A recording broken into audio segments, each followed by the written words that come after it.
मैं आगते कोৱাৰ দৰে যে আজি आमार कार्यकर्ता सभा आছিলে আৰু ওদালগুৰি জিলাৰ प्रतिটো বুথৰ পৰা আজি आमार कार्यकर्ता সকল আহিছে আৰু ওদালগুৰিত ইমান ডাঙৰ कार्यकर्ताৰ সমাবেশ স্বাভাৱিকভাৱে এটা আনন্দৰ বাতৰি।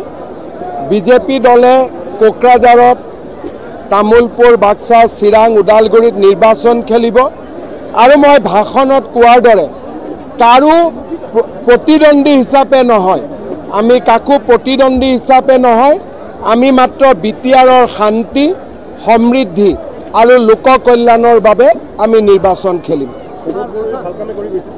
চক প্ৰমোদ বড়ো আৰু UPPLৰ লগত বিজেপি দলৰ চৰকাৰ আছে। যোৱা 5 বছৰত যি ভাল কাম হৈছে তাৰ দায়িত্ব আমাৰ, যদি কিবা ভাল কাম হোৱা নাই তাৰো দায়িত্ব আমাৰ। চক হাগ্ৰামা মহিলাৰী হওক সকলোৱে চৰকাৰ গঠনৰ দাবীটো কৰিব, কিন্তু কোনে চৰকাৰ কৰিব এইটোতো বিটিআৰৰ ৰাইজে ক'ব।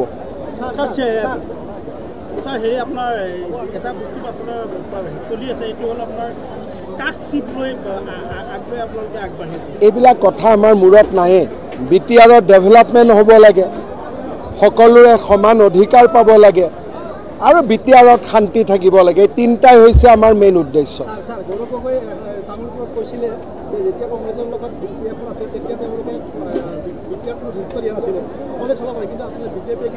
ডাঙৰ কথাটো সেইটোৱে যে আপোনালোকে ঠিকা দি দিছিলে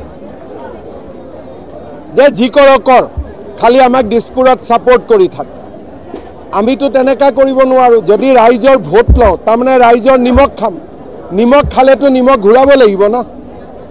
কংগ্ৰেছে কি কৰিছিল যে আমাক ছাপোৰ্ট কৰি থাক, আমি আৰু একো নাচাওঁ।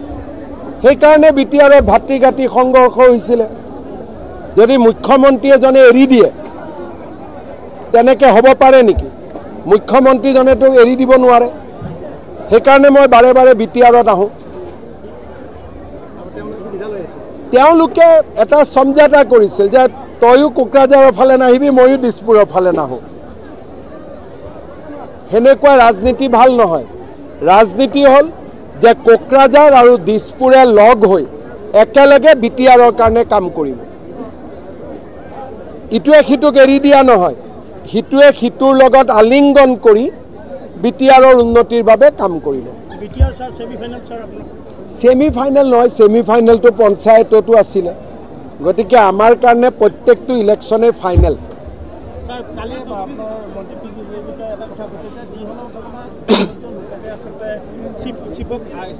ইয়াতো নিয়মটোৱে সেইটো 5টা চিটহে নন ট্ৰাইবেলৰ কাৰণে আছে। ইয়াতেতো বিটিআৰৰ চিটত নন ট্ৰাইবেল কেইটা আছে? এইটোতো অভিয়াছ। যদি 5টা মাত্ৰ চিট নন ট্ৰাইবেলৰ কাৰণে আছে আৰু 10টাটো অপেনহে, 5টা তাতে সকলো খেলিব পাৰে। 35টা চিটত যদি জনজাতি খেলিব পাৰে আৰু 10টা চিটত যদি নন ট্ৰাইবেল খেলিব পাৰে, তাৰ মানে বিটিআৰত মুখ্যমন্ত্ৰী কোন হ'ব, চিফ কোন হ'ব, এইটোতো বুজিবই পাৰি।